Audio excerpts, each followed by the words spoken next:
The internet is cracked, the show that asks the question, can we coexist with our creation? My name is Seth Camillo. I am Caroline Risberg, and we are The Internet is Cracked. Today, we are very lucky to have Professor Alex Byrne, the Lawrence S. Rockefeller Professor of Philosophy at the Massachusetts Institute of Technology. Professor Byrne recently wrote and published the very well-received book, Trouble with Gender, Sex Facts, Gender Fiction. Go to Professor Byrne's website, alexbyrne.org, to learn more about his work and to order his book. Professor Byrne, we are thrilled to have you on today. We really Well, are, and we thanks appreciate very much for inviting me. Yeah, thank you. Yes. I guess my first question, just to jump into it, is do you think humanity has been changed by the internet? Um, I guess the short answer is yes. Although the funny thing is that sometimes this seemingly incredibly useful, indispensable technology doesn't seem so indispensable if you just think back. So take using the internet to find your way around, Google Maps and so on. Obviously, that's like completely transformed the way people travel and the way people drive. And I couldn't drive anywhere now without using Waze, my app of choice. But then, of course, you wonder, well, how were things back in the 80s? I mean, or 90s? I was driving around then and I'm like managed to get to my destination and, we had maps and so on and people weren't like constantly getting lost. So it's funny, like from the perspective of today, it seems as if, or if you were like growing up today, you would think, oh my God, before the internet, people must have been just like stumbling around, trying to find, the restaurant or the movie theater or whatever, or just always getting totally lost and, people taking the wrong turn frequently when they drove. Of course, it wasn't like that. So, Yeah. maybe we just um, lost the map reading skill for good. But of course, in like numerous ways, it really has transformed our lives. I mean, one professional way is, I mean, for me personally, back in the day, I used to have to go to the library, and of course, today, no one ever goes to the library. Basically, the whole collection, sad. in fact, the whole sort of collection of human scientific knowledge is basically at your fingertips, particularly if you have a university account, then you have access to all these libraries and so on. But even if you don't, of course, there are well-known workarounds. Yeah, my dad's a professor of mathematics, and the books in the library used to be worth, $20,000. I mean, there would be only a few copies of these books, and now they're online. Yeah, exactly. You So know? there's the Google digitization project, which has been, I think, like amazingly beneficial for researchers. And then there's the fact that if you want to learn how to do something, whether it's, fix your air conditioning unit or change a plug or learn Python or whatever, you can just go to YouTube and people, often just ordinary Right. people, will have made some how-to video. I can't tell you the number of times I've been to YouTube wanting to learn how to fix some, piece of household apparatus that went wrong, like a toaster or something, and like, lo and behold, some guy, it's very often a guy, will have made would have made some video, um, explaining just how to repair this particular toaster. What do you think the Uh, impulse is to make those videos? yeah, that is a very good question. I mean, we are, a species that places So, there are human beings love status, and we have status hierarchies. Some people are higher up in status than others. And one particularly important form of status isn't just, raw power or the possibility of threatening those lower down in the hierarchy, but status based on prestige, where you have a skill or knowledge that other people don't. And so, we obviously look up to these people who are expert in their particular domain. And so there is this natural impulse, I think, to not exactly show off your knowledge, but to display it and make it available and tell everyone that, you're the expert in this particular area. And so that might explain some of that. It sort of brings in social media a little bit too when you're talking about That makes sense. status. Yeah, that makes actually Why makes sense. people spend so much time on Oh, social that's right. media and why they spend so much time curating their lives to look a certain way. Maybe that has to do with status as well. Yeah, that's right. And I mean, I got off. I used to be on Facebook, and I found it unbearable after a while because there is so much self curation, and people put in so much effort to present themselves and their families in the best possible light. And it just becomes extremely irritating after a while. When you've seen like the 100th picture of the allegedly perfect family enjoying this perfect holiday. It's very funny though, because I have noticed that people, I mean, you're a professor at MIT, right? Which in terms of we're talking about status, that's high status. And it would seem like somebody like you wouldn't be affected by a family picture. But Yeah. I've noticed that even my very, successful friends will write these letters saying, I'm getting off of Facebook. It's not good for me. I'm getting off of, it's not good for me. And it's very funny that people who normally would have very high status are still affected. It's a very That's right. interesting Although, phenomenon. yeah, I have to say, I mean, I think academics are particularly sensitive to status. Well, but And, I agree on that. I have to say I agree. Even for me, I feel like I don't want to be on social media in that sense because of I I how to say it, like people I don't know how many photos can you put on yourself? How many viral things, and I don't understand the need of showing yourself as much as some people do. Like as you said, perfect families. Okay, that's great, but are we really not perfect? Do I need to see 5,000 photos of you walking or eating in a restaurant? Or I don't understand the need that people have to show themselves. Is that we want to be famous? I don't right. know. Yeah, no, obviously another way, a kind of a more interesting way in which people self-present on the internet is to use filters or some Mm. kind of technology that makes them look more attractive than they actually are. Of course, I mean, Zoom, I don't know about this particular platform, but Zoom has uh, built into it a kind of flattering option Yes. where, I This one has your too. spots and wrinkles can be taken out. Yeah.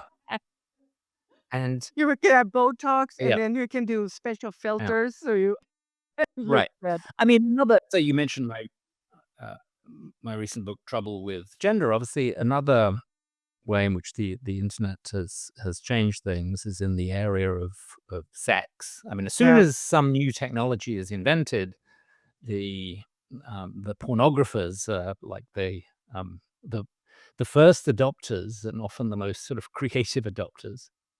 And with the advent of um, AI like ChatGPT and Mhm.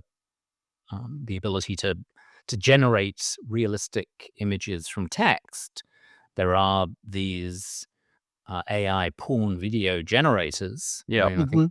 there are many of them, and they will only increase in number and get better and better at generating pornographic content. And of course, you can combine the porn side of things with deep fakery.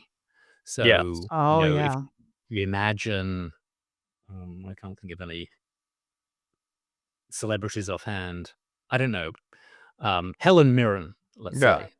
It shows you I'm of a certain age. If I want to see, some pornographic depiction of someone who looks very much like Helen Mirren, Mm, then I can do that.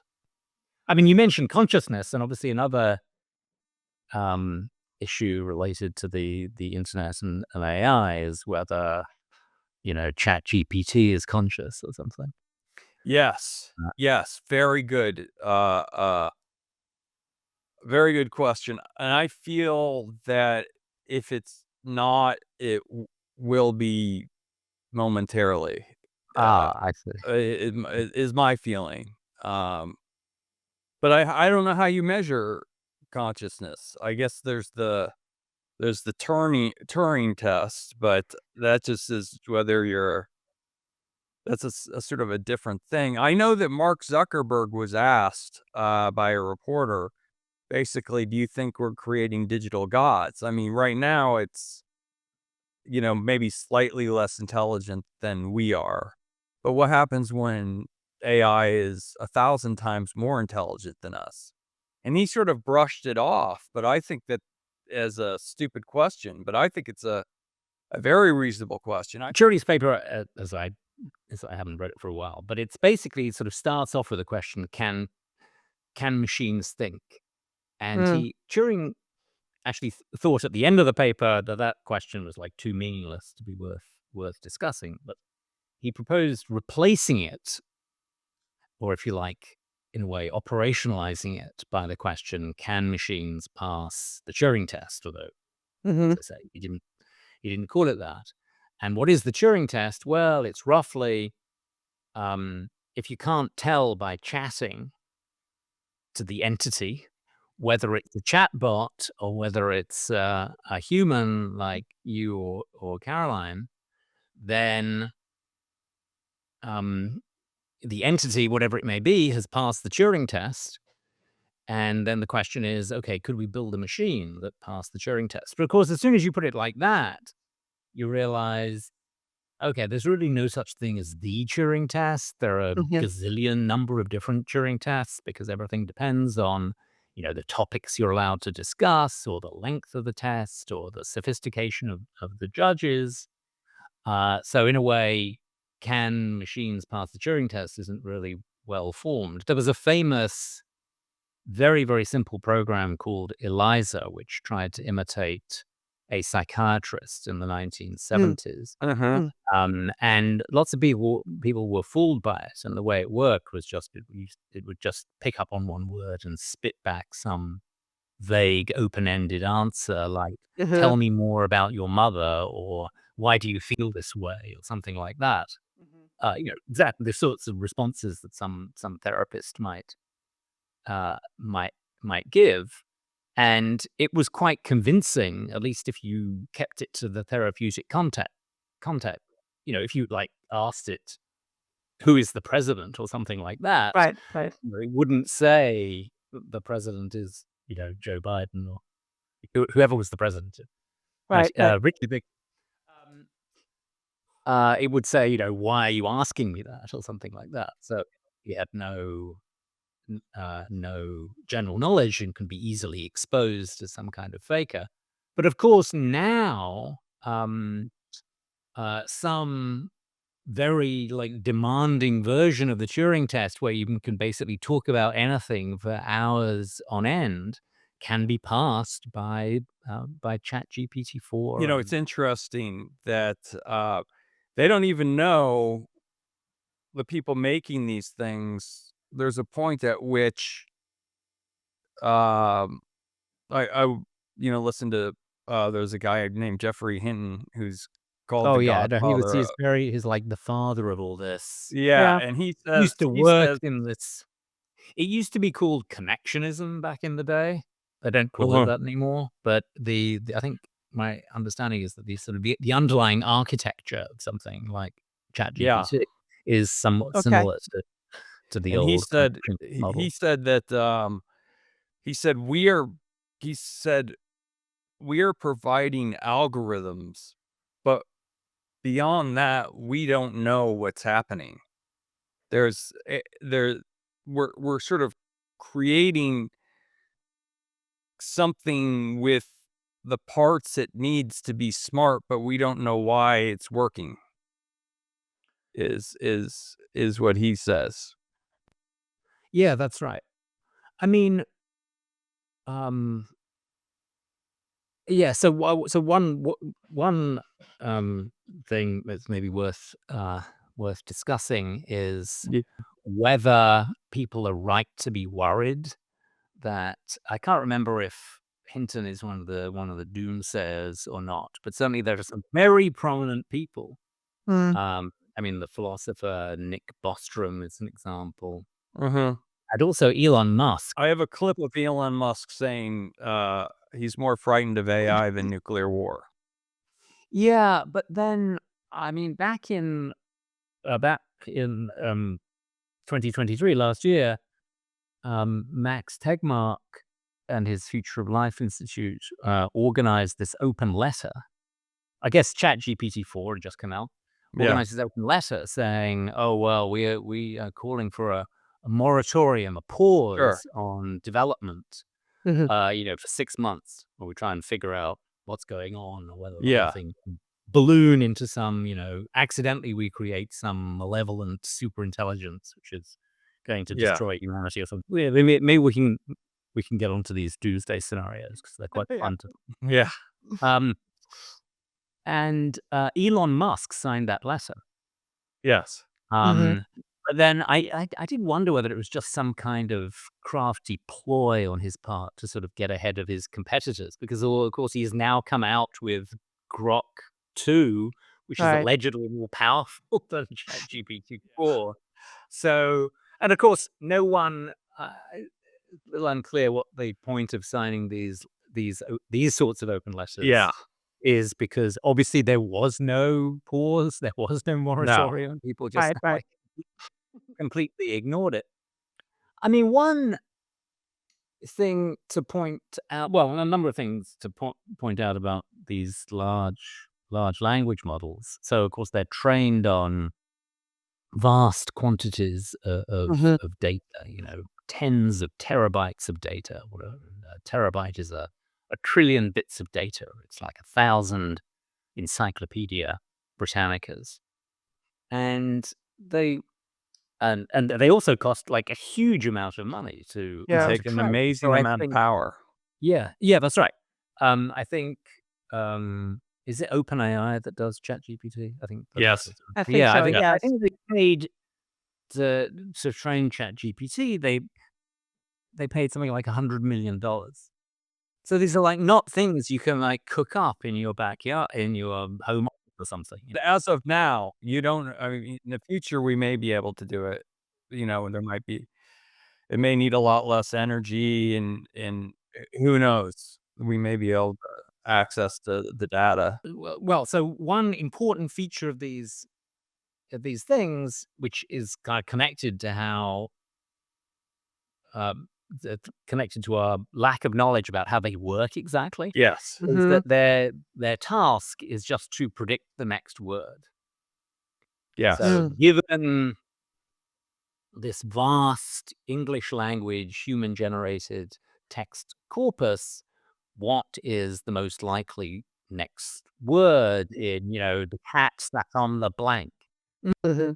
i.e. Matt, say. Yeah, Isn't that just insane that that's how they work? it is insane that that's how they work. Yeah, right. That is the most, perhaps the most insane thing. But I mean, it's not sort of surprising that they could work that way and generate coherent text. That is just not surprising at all. No. Well, what is surprising is that you can, using a huge amount of human feedback, this is the crucial thing that turns the model into something but just spews out coherent text, given a little seed, give it the word cat, and it'll just start producing text and text and text, which is coherent. It's a coherent chunk of English that starts with the word cat. Okay, that's pretty useless. But the crucial thing that makes them useful is all this um, human feedback, which Mhm. turns them into um, devices that you can get lots of interesting information about. Sorry, Mhm. lots of interesting information from. You can ask them questions, get them to do some computer programming for you, Yeah. whatever. I ask them, I mean, this is obviously relevant to my occupation. If you're a student, you can say, write me a philosophy paper on this topic, Yeah. and then the Yeah. student will write a philosophy paper. Um, okay, so that's that. But then there's also another point, which is that um, I believe that pretty soon we're going to run out of human generated text to train these things on. So they're already trained Oh, on yeah. a vast proportion, or sorry, Mhm. a significant proportion of all human generated text, at least that's available, electronically available. And I remember coming across one estimate that was, in a couple of years or maybe 10 years, we will actually reach the ceiling. There just won't be any more text Yeah, to okay. Yeah. train these things on. So, I mean, that's one point to make if you're like worried that, oh my God, large language models, the sky is the limit. They will just go on getting more and more powerful and smarter and smarter Yeah. until there's a little glitch and they start to have malevolent goals, and then humanity will be totally doomed.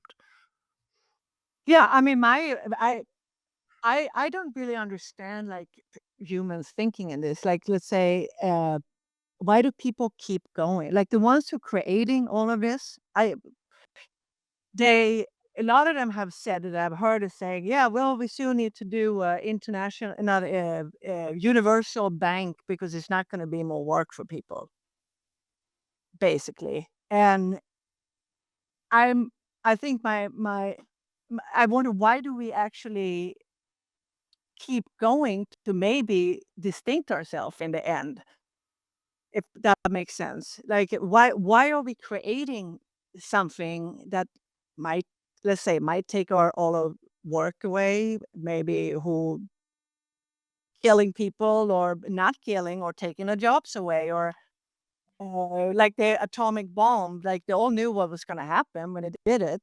So Nick Bostrom, the philosopher who writes a lot about this stuff, I mean, you should, if you haven't had him on as a guest, I think you should have him on as a guest to get the doomerism angle. So I think so Bostrom wrote a book in, I think it was 2014, called Superintelligence, Hmm. and in that, he's like, I think he's Swedish originally, and so he has a naturally glum, pessimistic disposition. Um, I'm Swedish. oh, I see. Oh, I'm so sorry. You must be. I'm sorry. You obviously you're an exceptional Swede. Oh, thank you, thank In, you. in that respect. But Bostrom imagined this scenario where we create some super intelligence, and it's not just a super intelligence, but we give it the ability to manipulate the world. I mean, I guess the smarter it is, the easier it will be for the super intelligence to change its environment. Maybe it could just manipulate. Maybe it doesn't have, you know, a body or limbs or anything like that, but maybe it's so smart it could manipulate human beings just by talking to them. A bit like the way Hannibal Lecter in, Hmm. Silence of the Lambs, like, manipulated in one of his someone in an adjoining cell to commit suicide just by talking to him. Or say even something which I think this is interesting, where you could accidentally ask a question that could, uh, cause, mass death if it were in control. For instance, if you said, I want to please decrease the percentage of emphysema in the world. Well, the logical response to that would just be to kill everybody who has emphysema. Yes, yes, of course. But that's right. I mean, it's sort of theoretically possible that you could build a machine with this, which would stop at nothing to achieve its goal of eliminating emphysema. What one legitimate concern is that you could ask the AI to design a very compact bomb, or maybe you could Yes. ask to Right. design some particularly infectious, deadly virus. Or maybe you could ask the AI to, show you how to engage in cyber warfare or something like that. I mean, Right. a lot of the relevant information is there in the training set, so it wouldn't be surprising if the AI could do that. And I think you would want to have some sensible regulations to ensure that kind of Right. thing. But Should also, happen. I think within the military as well, there's danger as they adopt AI into their forces. You know, taking anytime there's something deadly like a missile, and you're maybe taking control away from humans. It may not have a great ending. Of course, in the war in Ukraine, it's interesting that Yeah. drones are all over the place. Drones Right. Yep. seem to be one of the And they're making autonomous weapons decisions, of those choice. drones. Yeah. They are they are genuine AI weapons. There's certainly gonna be robot soldiers who Mhm. work autonomously. Right. I mean, of course, there already are. There's already the aviation equivalent of that Right. Yes. with remotely operated Yeah. Yep. um, drones and aircraft. Where they are controlled by a pilot, but the pilot is sitting in some shed in Ohio, not Yes. not Right. over. Right.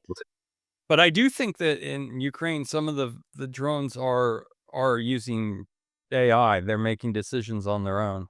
Right. Yeah. No. Yeah. That I could very think well. it's not controlled by you let it go, and it does it has its goal, and it maximizes the probability of succeeding in that goal. Right. But I think it's another interesting thing. You're talking about human consciousness perception is like my father as a mathematician. He doesn't have Chat GPT, but I started you know, he started asking very arcane questions about his field, which is matrix algebra, and it knew everything. And Right. and then he said, "Okay, well, what's the fundamental theorem of calculus?" And he started asking it all these questions. And then he kind of got up in a huff and he said, "Well, it'll never do any real math," which is, of course, not true. And so, I mean, it's certainly going to change That's right. our world. But I mean, the math example brings out how, well, it just sort of raises questions about just what super intelligence is supposed to be, because of Right. course, in certain areas, in particular arithmetic, I mean, there's been no, it's been obvious for a long time since the invention of pocket calculators. Machines are, in a sense, much smarter than human. They can multiply or divide or Right. whatever, transform numbers much more quickly and accurately than humans. And of course, they can do other things as well, like beat the best chess players in the world, or beat the best Go players in the world, or find the most efficient route from A to B, which humans wouldn't be able to do. But yeah, I just, my dad has lived his life, these problems he's still working on, and he'll work on them until he's no longer around. They mean everything to him, these these the theorems he has proved and the theorems he wants to prove. And it's going to be taken away from him. The function of our linguistic module appears to be to just serve our already in place psychological capacities. It's not that we only have conscious perceptual experiences or we're able to reason or anything like that because we have language. Rather, language is this very useful add-on to these psychological capacities that we have. Anyway, I mean, you can see this because, well, on one hand, when human beings are born, obviously there's plenty of perceptual experience, there's plenty of reasoning, but before language has got going. Mhm. And then, of course, there are these syndromes where people lose their capacity for language, but maintain their capacity for perception and thought and reasoning. Mhm. So, if you like, language is, as we find it in humans, language is just built on this raft of sort of independently existing psychology, because you can take away the language and still leave the psychology. Mhm. So it's hard to make sense of the idea of a creature that has mental states and that is conscious and but that is purely linguistic in the case as LLMs are. If you degrade, put it another way, if you degrade an LLM's linguistic capacity, you don't have anything left, nothing. But if you degrade a human's linguistic capacity, or if you degrade it in the right way, you can Mhm. Mhm. spare all the psychology. So I think there are sort of theoretical reasons to be highly suspicious of the claim that LLMs think or reason or have psychological states like humans or animals. My mom is a writer, but she's a sort of a fan of uh, archaeology and that kind of stuff. She really loves it. And she always would say that without language, we couldn't make great leaps in terms of our ability to do things. Now, maybe that's not true. No, I think that is true. Yeah. No, that absolutely is true. Okay. But that doesn't show that, um, as it were, if you just had language, then Yes, that you need more than You're you would maybe you have. need yeah. more in the stew than just language. I mean, Yeah. language, enables cultural evolution, and of course, without language, we would Mhm. not be able. Language essentially is the storage medium for all the knowledge humans have accumulated over the centuries. Mhm. Yeah, Um, that's a and good way to put it. without that, we'd have to reinvent ourselves anew with, Mhm. Mhm. with every generation. I mean, there's like, as it were, there's only so much you can learn from your mother and your grandfather and so on.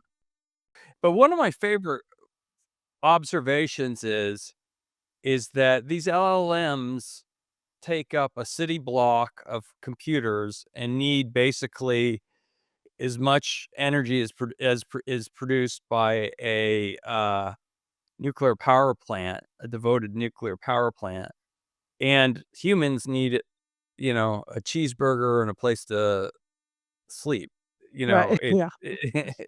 it's amazing what has to the the resources that have to Right. be thrown at trying to make something approximately human. That's right. Yeah. Yeah, that's true. Yeah. That's very true. We were talking about Seth and I earlier that as you were saying that we can actually reflect back how it was before the Yeah. internet and all of this kind of thing. And when we were kids, we were playing a lot. You were out, you were hanging in trees, you were running, whatever you were doing. And now it seems like we were actually asking where are the kids? You live close to school, and you don't Yeah. really see kids playing the same No. way that they did before.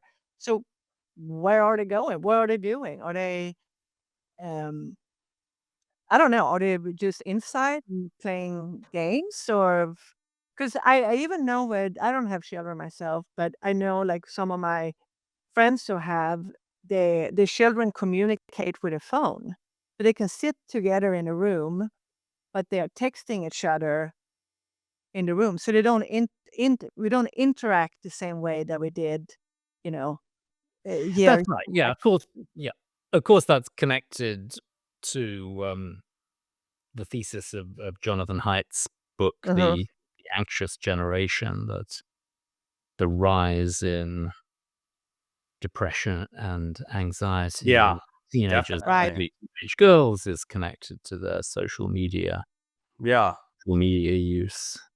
And even like the psychology we was saying, like it's a lot of people go to psychologists, and then I've heard now you can start doing that online.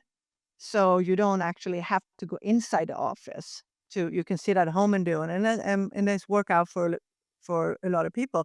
But we're also losing that contact. And then when you were saying uh, that some programs have been so good where basically they can pretend to be a psych. I'm not saying that this is happening, but It's what going if? to happen. It's going Yeah, to yeah, happen. that's You're what I'm going to get afraid some. of. I think it's probably already happened. That there's Yes. some therapist chatbot that people Yeah, definitely. um, find very comforting and helpful to talk to. Yeah. Um, I think it's kind of in a weird way, I think it's terrifying. I just wonder what's going to happen with humanity, like the normal. We do need to see each other. I think it's important to, I mean, a lot of people like to work at home, and I understand 100% that that's a great thing to do. But also, maybe we do need to go and interact. Maybe we don't need schools anymore because you can sit at home, but you do need to see your teacher and listen to him or her and have a at least what I think. I think we kind of killing our humanity. Can you say that? there is now clearly there's this sort of culture of safetyism. And this is just a culture, Yeah, that's true. I'm and it's just saying. also actually being enabled. That is one thing that phones have enabled, Yeah. namely parents to be able to track and check in on their Mhm. children at every minute of the day. So, if the kid goes out, he or she has got to have his phone. So the worried mother can call him or just look on a computer and see where he is exactly. And of course, when we were growing up, I mean, my son does not actually have a smartphone. Not because of his parents, but, he voluntarily decided not to have one. Good for Um, him. and nonetheless, I do get sometimes a little worried when he goes out and I don't know where he is. Right, right. Sometimes I'll sort of piggyback on a friend of his who does have a smartphone, so I can always call up his friend if I don't know where my son Griffin is. And of course, if I sort of think back, the worry seems like silly because my parents never used, as far as I know, they never used to worry about where I was Right. back in the day. They had absolutely no idea where I was. My mother's a painter, and she painted the circus, so we started traveling with the world's largest circus. I started traveling at the age of 3 with them, and basically, I mean, this is not a safe place. I mean, there's 40 elephants, there's a lot going That on. It's that old It's not fashioned. a safe place, but my parents were kinda hippies, and basically, it was just like, be back after the 2nd show, which was done at 9:30, so basically just leave the house, leave the camper, uh, and, my mom recently said, "Was that stupid?" And I said, "I don't know if it was stupid or not, but it was certainly awesome for me."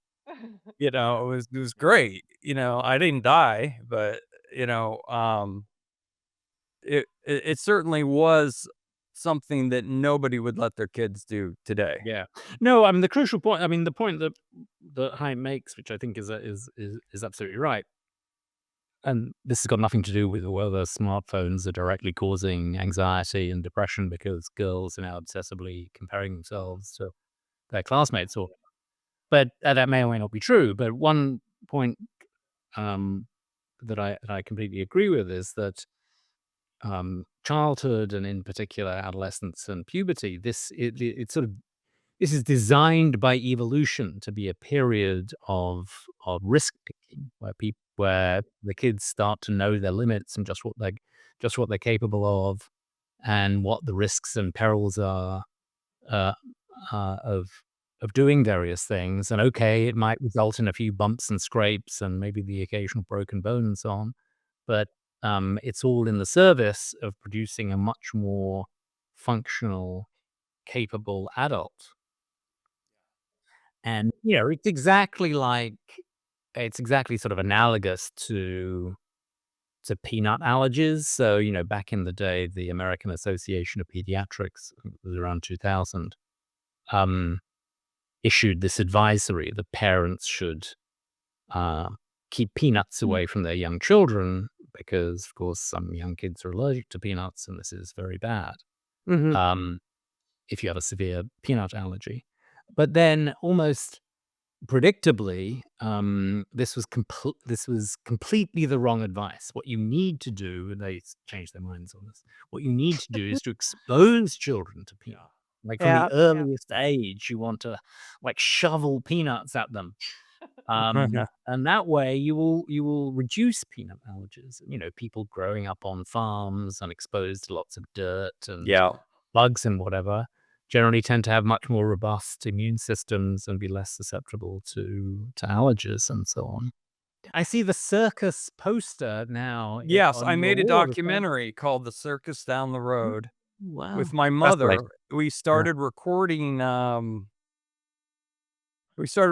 back, around the turn of the century, and we made this. We took like 20 years, and now the circuses are gone, and so we have the kind of the only footage of big circuses All right. as Wow. they Yeah. were. Right. But that's something the internet has definitely killed. That's right. That's right. Yeah, the circus Yeah, has that's true. definitely become a victim of that. But in any case, we just want to thank you so much. Yeah. Thank you Thank so you for much your for time, and your coming. insights were great. Thank you for watching or listening to The Internet is Crack. Join us next week when we have Karen Woodward on the show, social media consultant strategist. It's going to be a great conversation. You can watch us or listen to us on YouTube or Spotify or many other outlets. And don't forget to follow us on social media. See you next Monday.